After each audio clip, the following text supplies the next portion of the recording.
Hola Chaisos, ¿cómo están? Bueno, bienvenidos todos a la segunda entrega de la serie Juntos, que la semana pasada nuestro pastor David comenzó. Si alguien no vio el sermón de la semana pasada porque no estuvo aquí, me gusta hacer un comercial siempre. Pueden ir a la página de YouTube Chase Sox Church en español, así, está bien largo, pero así es. Chase Sox Church en español.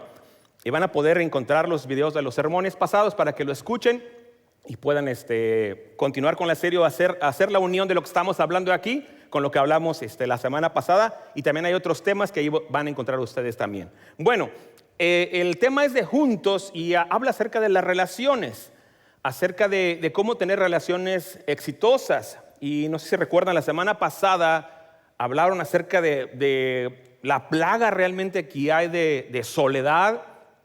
Mucho fue causado por la pandemia, es verdad que nos separó y provocó que hubiera mucha falta de comunicación, pues porque estábamos encerrados. Pero yo creo que también había cosas que la pandemia mostró que ya estaban ahí desde antes, ¿verdad? No le vamos a echar la culpa a la pandemia que hizo todo, porque había cosas que traemos en nuestra vida que no estaban resueltas y la pandemia solo lo que hizo fue mostrarlas o exponenciarlas, ¿no? Y bueno, hoy quiero tocar el tema. Se llama 3 principios para relaciones exitosas. Realmente el título era 3 secretos, pero estaba viendo los secretos y dije, ya los he oído antes. Y como están en la Biblia ya no son secretos porque tienen como 2000 años ahí algunos, ¿verdad? Así que le puse principios. Pero bueno, pero si es la primera vez que tú los escuchas, los principios, para ti van a ser los secretos. ¿Okay? Si ya los has oído, serán los principios, porque lo que vamos a buscar hoy es recordarlos y después hacer una comparación para nuestra vida, un análisis de que cómo andamos en los principios y cómo andamos haciéndolo nosotros. O sea, cuáles son los principios y cómo realmente los estamos aplicando a nuestra vida, ¿no? Porque eso es lo que realmente importa. Ok. Pero antes de continuar, fíjese que alguien escribió esto acerca de las relaciones. No sé si ustedes estén de acuerdo con lo que voy a leer. Dice así, alguien escribió, si pudiéramos ser francos, la mayoría admitiría que transitamos por la vida con poco o casi nada de relaciones significativas. Vivimos sin conversaciones honestas, auténticas, vulnerables o genuinas, sin compañerismo real. No sé si estén de acuerdo con esta persona que escribió esto, pero si tú dices, no, porque yo sí lo tengo, qué bueno, ¿verdad? Que tú lo has logrado. Pero tal vez la mayoría tiene muchas relaciones superficiales, o tal vez no son tan profundas como quisiera que fueran. Tal vez tiene algunos, diríamos, más de 1000 amigos en Facebook, y los jóvenes en Instagram, pero no sé si se atrevería a llamarle a alguno cuando tuviera alguna crisis que realmente quisiera que alguien lo aconsejara. Entonces tal vez sí tiene muchos amigos en los que puede platicar de cosas superficiales, pero pocos amigos en los que puede tener relaciones significativas, profundas. Y sabes, fuimos creados, yo sé que todos lo sabemos, pero lo hay que recordarlo, fuimos creados, Dios nos puso en nuestro corazón el anhelo por tener relaciones significativas. No fuimos creados para estar solos o para vivir alejados de la gente.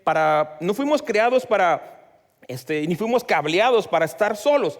Fuimos creados y cableados para tener comunidad, para buscarnos unos a otros, para apoyarnos unos a otros, para levantarnos unos a otros. Así fue como Dios nos creó, con esa necesidad de compañerismo, ¿verdad?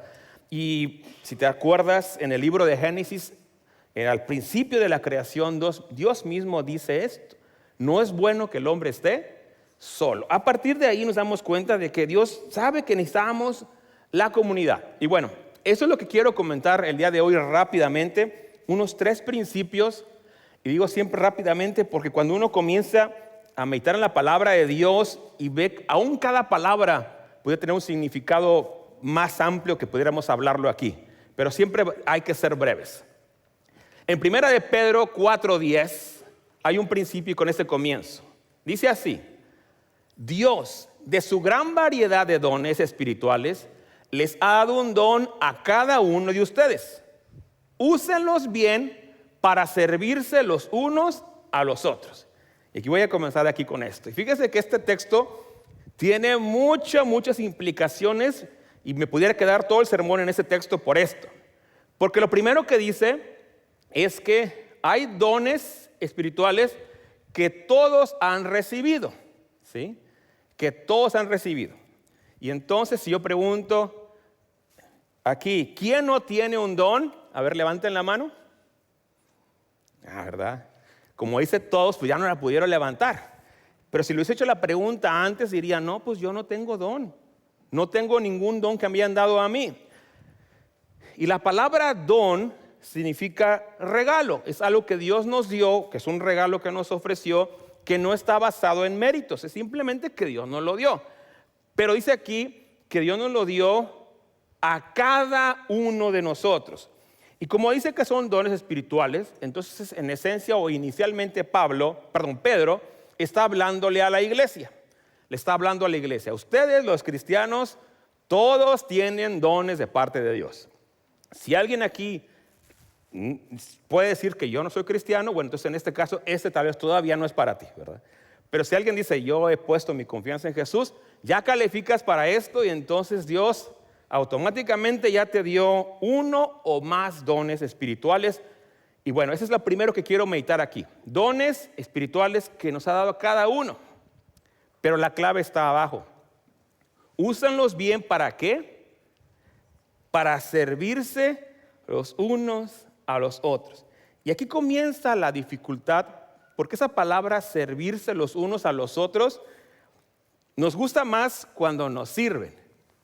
¿Sí o no? ¿A quién le gusta ir a un restaurante y que llegue el mesero y lo atienda? Y sea muy amable. Y si no es amable, no le dan propina, ¿verdad? Porque no nos sirvió bien. Pero a todos nos gusta que seamos atendidos, que seamos considerados, que seamos atendidos. Pero Pedro, sigo diciendo Pablo, pero cuando diga Pablo y es Pedro, cámbienlo en su mente, ¿ok? Pedro sigue diciendo, son dones que Dios se los dio para servirse los unos a los otros. Dios se los dio con un propósito, y ese propósito era servirse unos a otros. Y quiero resumirlo en esta frase. Las habilidades, dones y conocimientos que tienes, que yo tengo y que tú tienes, son para servirnos unos a otros, son para servir a otros. Y esto, ¿sabes? Es más fácil de comprenderlo en la forma en la que Dios hizo la creación. ¿Para quién da el fruto un árbol frutal? ¿Para él o para alguien más? La respuesta es que para alguien más, ¿verdad? Toda la fruta que tú ves, el árbol no se la come. ¿Quién se la come? Nosotros, ¿verdad? Dios hace árboles frutales para que el árbol dé fruto para otros. Entonces, así Dios establece su creación, que lo que nos da es para servirnos unos a otros. Y recuerdo ahorita una imagen eso es una historia, no es verídica, pero es una ilustración que alguien puso. Dice, fíjate que alguien fue al cielo y alguien fue al infierno. Y entonces fue al infierno, pero se encontró con esto, que el infierno era un lugar bien bonito, era un salón muy espacioso y había infinidad de comida. Y la gente tenía mucha hambre y le habían puesto un tenedor que era a lo largo de su brazo. Entonces, cuando agarraba un steak, no se lo podía llevar a la boca. Y entonces todos estaban muriéndose de hambre en el infierno, según esta ilustración, porque no podían alimentarse. Bueno, lo llevan ahora al cielo y es el mismo salón, similar pues, con mucha comida. Y todos están bien contentos. Y dice, ¿cómo? Y tienen el mismo utensilio para comer del doble de su brazo. ¿Cómo? Bueno, es que lo que pasa es que aquí lo agarran y se lo dan ¿a quién? Al enfrente. Entonces le preguntan, ¿qué quieres comer? Eso. Y alguien le pregunta, ¿tú qué quieres? Pásame un flan, ¿verdad? Y entonces dice que se están sirviendo unos a otros, y esa era la diferencia que esta persona encontraba. Digo, eso no está en la Biblia, así que no lo tomen como bíblico ni me tachen de hereje. Pero alguien lo describió así, que lo que Dios había hecho, la diferencia era el egoísmo de para mí o para otros, para servir a otros. Y aquí Pedro dice, los dones que Dios les dio, cualquier habilidad, don, talento, experiencia, úsalo para otros. Y aquí es lo fantástico de las relaciones, que si como en esta ilustración lo usamos para bendecir a otro, para servir a otro, para ayudar a otro, nosotros mismos somos bendecidos. Es el primer principio del servir unos a otros. Y casi siempre el problema ahí es de que cuando estamos en alguna relación nos gusta que nos atiendan, que nos sirvan, que nos hablen, que nos den. Está comprobado en investigaciones que el sonido más hermoso en cualquier lengua o la palabra más hermosa en cualquier idioma es el nombre de la persona que está escuchando. Tu nombre es el nombre más hermoso que hay, el sonido más hermoso.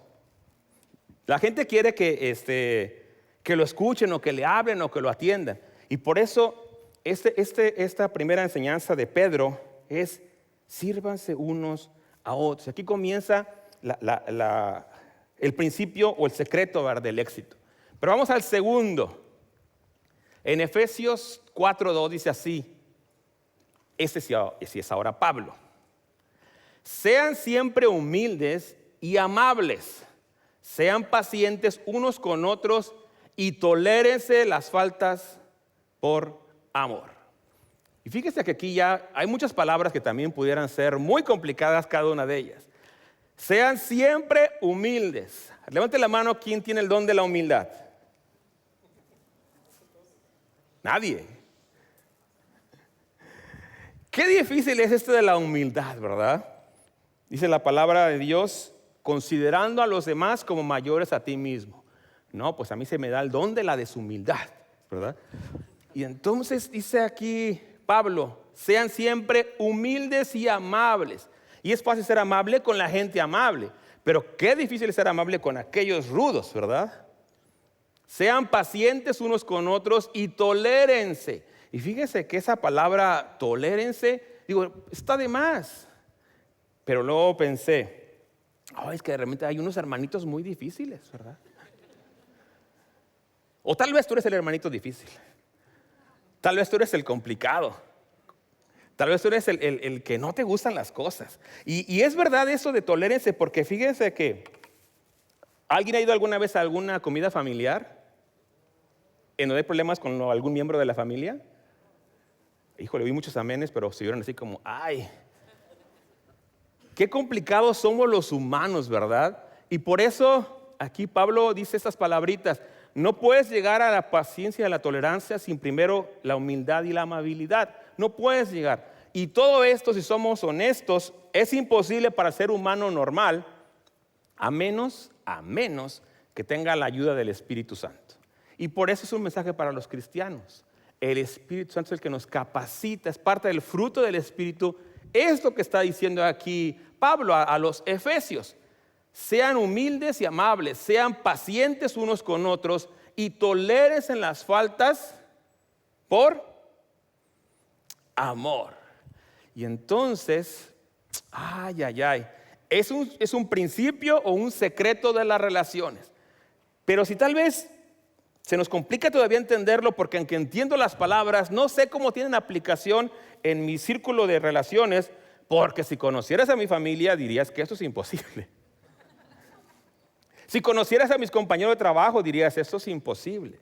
Si conocieras a mi jefe, si conocieras a mi suegra, está aquí mi suegra, que es una excelente persona. Si conocieras a mis tíos, a mis primos, si conocieras a mis vecinos. Cuando vivía en Ciudad de México, una señora una vez testificó que ya había perdonado a su vecina que siempre barría la calle. Cuando barría la calle y la basura que juntaba se le echaba a su lado. Y esa era barrer su calle. Pasarla de su lado al lado de ella. Y siempre estaba bien enojada porque recogía su basura y la de la vecina. Y luego Dios me pide que no solo sea paciente, sino que la tolere. Qué difícil. Pero bueno, voy a hacer un texto bíblico que tal vez nos va a dar luz a toda esa situación. ¿Cómo es esto de tolerar unos a otros? Y fíjate, aquí viene el texto bíblico. Mateo 7:12, que es conocido como la regla de oro. Dice así: haz a los demás todo lo que quieras que te hagan a ti. Esa es la esencia de todo lo que se enseña en la ley y en los profetas. Y fíjate que a alguna gente le gusta oír esto, pero en modo negativo. No hagas a los demás lo que no te gusta que te hagan, ¿verdad? Eso es lo que es muy común hacer. Pero Jesús lo dijo de manera positiva. ¿Qué tienes que hacer? Haz a los demás lo que a ti te gustaría que te hicieran. Y entonces ahora sí les pregunto, ¿a quién le gustaría que la gente les tenga paciencia? A ustedes no. A ver, no me oyeron. Como que se quedaron pensando. ¿A quién le gustaría que la gente fuera amable con ustedes? Paciente con ustedes, tolerante con ustedes, que se rieran de sus chistes. Que cuando vuelvan a contar la misma historia no digan, ya la dijiste el año pasado en la cena. Que cuando ustedes se equivoquen no digan, jeje, te equivocas, sino que hagan como que no lo vieron. ¿Te das cuenta de que es fantástico esto? Porque el Señor Jesús está diciendo, todo lo que quieres que la gente haga contigo, ¿qué crees? Para que lo recibas, nada más tienes que hacer esto. ¿Qué tienes que hacer? Lo mismo que tú esperas recibir. Y por eso el texto anterior tendría mayor sentido ahora que lo leemos. Sean humildes, amables, pacientes y tolerantes con los demás, así como ustedes quieren que sean tolerantes, amables, pacientes con ustedes. Y sabes que yo digo que esto ya lo sabemos. Ya lo hemos oído, no creo que sea la primera vez que la mayoría de ustedes lo oiga, pero por eso me ha preguntado, ¿cuánto realmente aplicamos de esto? Porque cuando de repente yo digo, sí, ya lo escuché en la predicación y lo voy a hacer, pero de repente en el trabajo o en la casa alguien hace algo que me irrita. Y hace algo que me irrita y que me enoja. ¿Cuál es mi primera reacción? Cuando fui a la reunión de oración les comentaba de que un hermano decía, yo sé que el texto bíblico dice, con Cristo estoy juntamente crucificado. Pero cuando me hacen enojar, me dan ganas de bajarme de la cruz.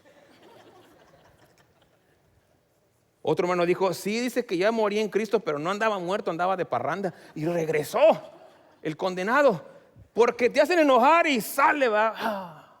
Sale, y ahí son dice, ¿y dónde está la paciencia?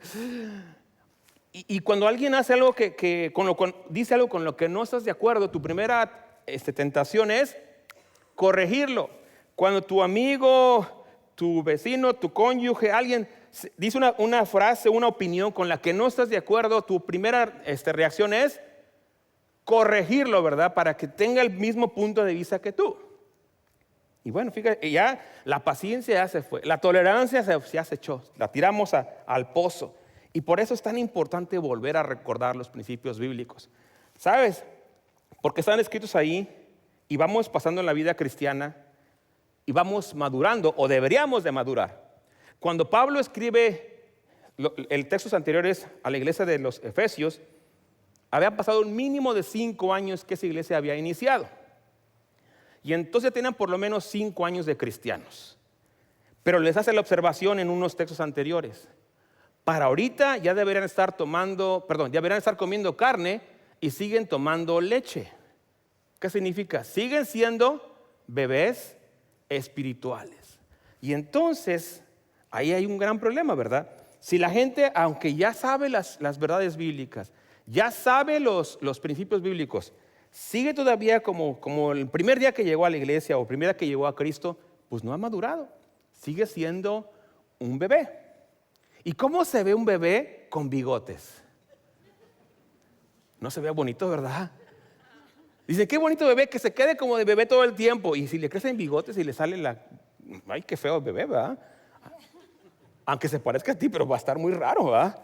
Y entonces, hay que crecer y hay que madurar en la vida cristiana. Y el único medidor es qué tantos principios bíblicos no conocemos, sino practicamos. ¿Qué tantos principios bíblicos sabemos y podemos recitar? No a cuántas reuniones hemos asistido, No, yo ya me acuerdo esa predicación, la oí acá. ¿Cuánto hemos aplicado realmente de lo que escuchamos y de lo que sabemos? Porque hasta que no se aplica, pues no sirve, ¿verdad? Y voy con los últimos. El último principio es, en primera carta a los Tesalonicenses 5:11, Pablo dice así: así que aliéntense y edifíquense unos a otros, tal como ya lo hacen. Aliéntense y edifíquense unos a otros. Son dos palabras también bien claves. ¿Alguien recuerda la primera recomendación con la que iniciamos?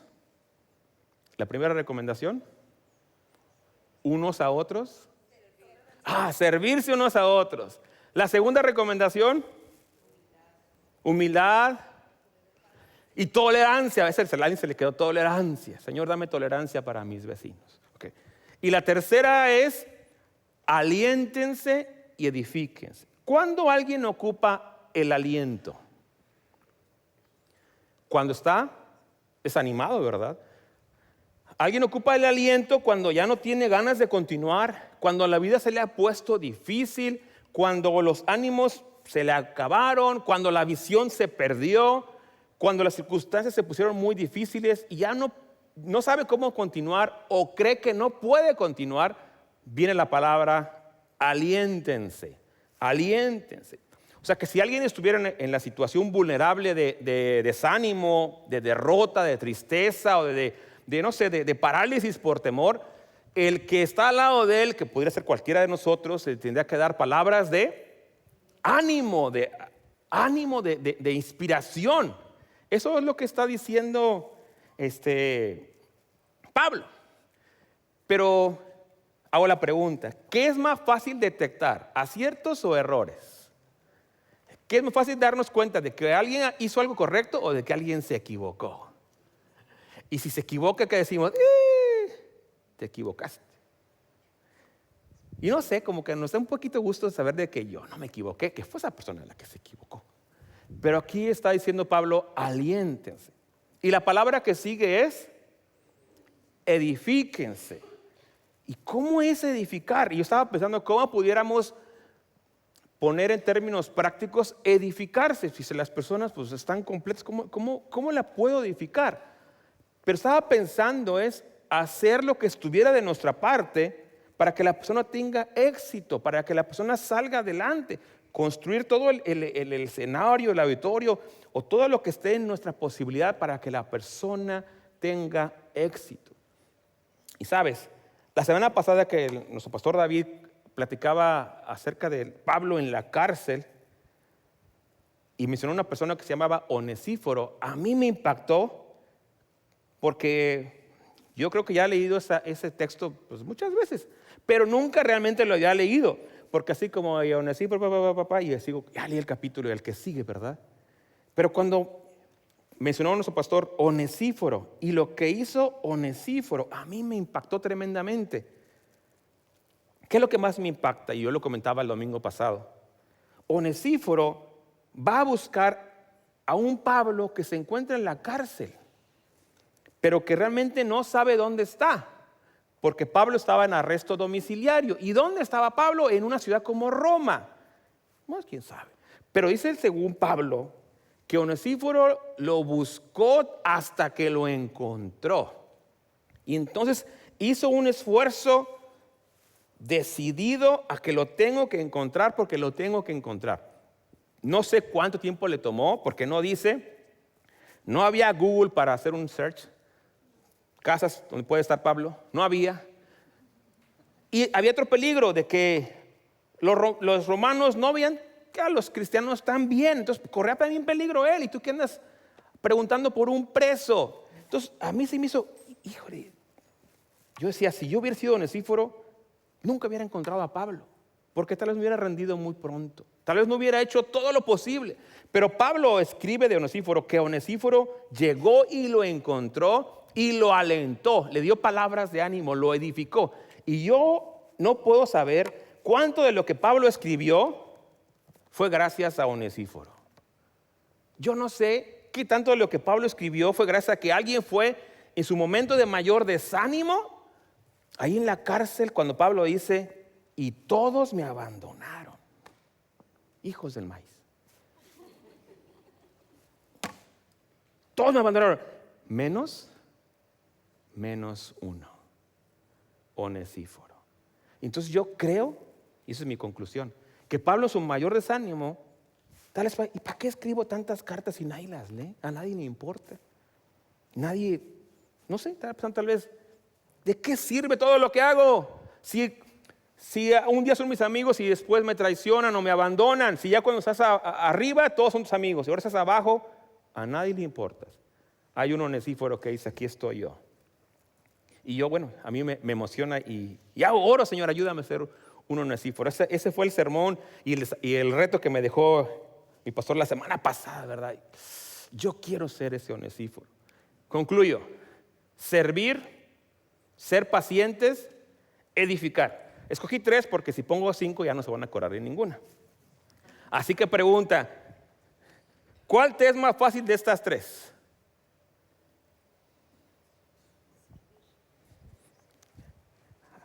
Servir, no, porque luego me agarran la palabra.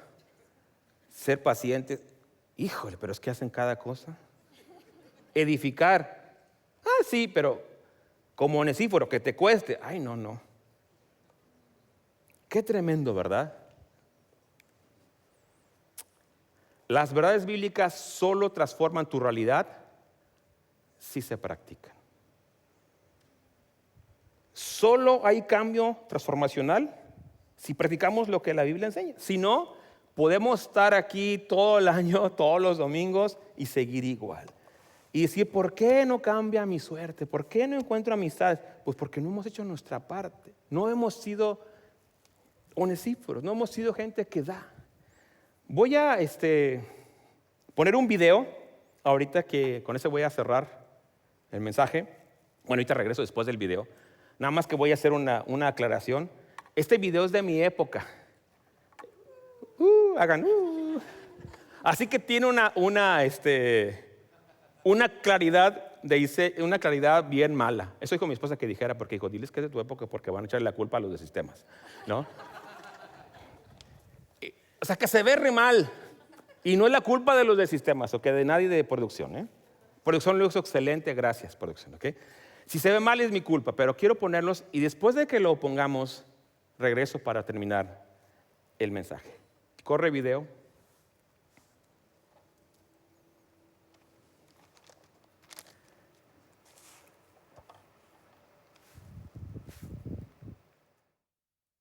Corriendo cámara.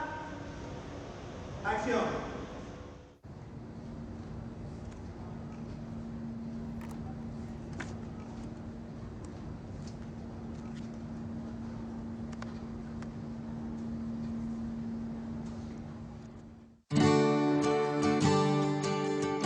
Como si fuera mi último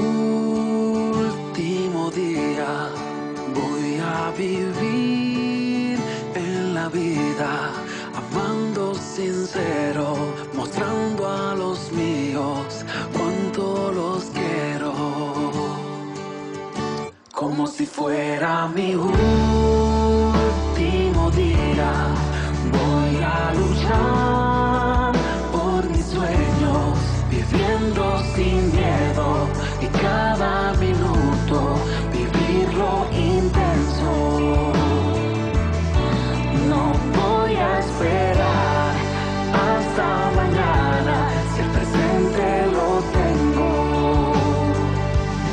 Como si no hubiese tiempo, como si no hubiese tiempo. Me quedara un momento, me quedara un momento. Voy a mostrar que te amo, que estoy contento, que te tengo. Como si tu alegría depende de mí. Voy a darlo todo por ti y voy a hacer de este día el mejor que pueda vivir. Como si fuera mi último chance para mirarte de nuevo. Haré del momento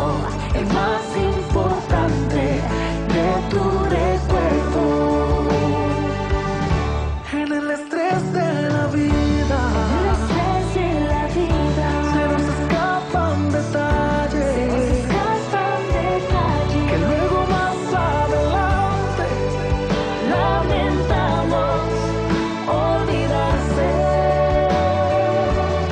Y a veces se hace difícil o imposible recuperarles, como si no hubiese tiempo, me quedara un momento, voy a mostrar que te amo, que estoy contento, que te tengo.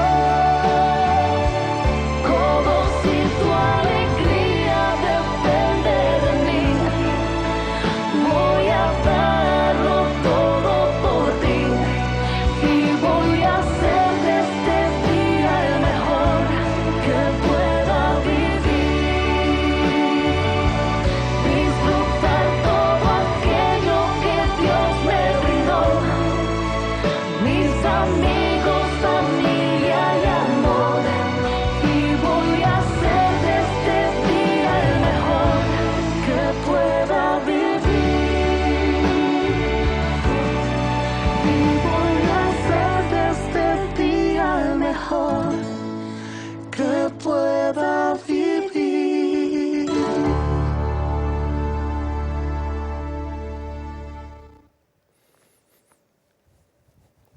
¿Qué vas a hacer hoy con este mensaje? ¿Vas a llamar a alguien?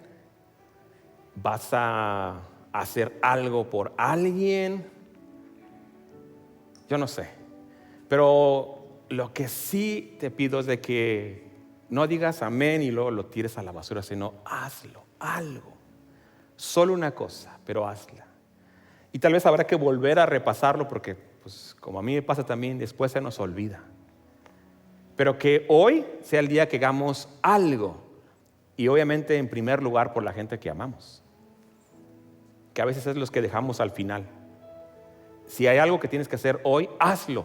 Pero no dejes que pase este día sin que hagas algo. Vamos a orar. Padre, gracias por tu palabra, Señor. Gracias porque nos das principios para edificarnos unos a otros, Señor. Y sé que esa es tu oración, que vivamos vidas plenas en relaciones profundas, significativas, pero dando nosotros el primer paso, Señor, haciendo por los demás lo que queramos que hagan con nosotros, Señor. Y queremos que nos ayudes a ser gente valiente, gente decisiva, gente de acción, que no solo escucha, sino que también hace, que pone en práctica lo que tu palabra enseña para poder ver transformación, no solo en nuestras vidas personales, sino en las de las que nos rodean, Señor. Hacer un efecto multiplicador, transformador, cuando aplicamos tu verdad a las relaciones, cualquiera de esas que ellas sea, de matrimonio, de amistad, de trabajo, de familia, cualquiera que sea, en la iglesia obviamente, que podamos ser ese Onesíforo que hace todo su esfuerzo por edificar a otros y hacerlo todo en el poderoso nombre de Jesús. Gracias, Señor. Amén.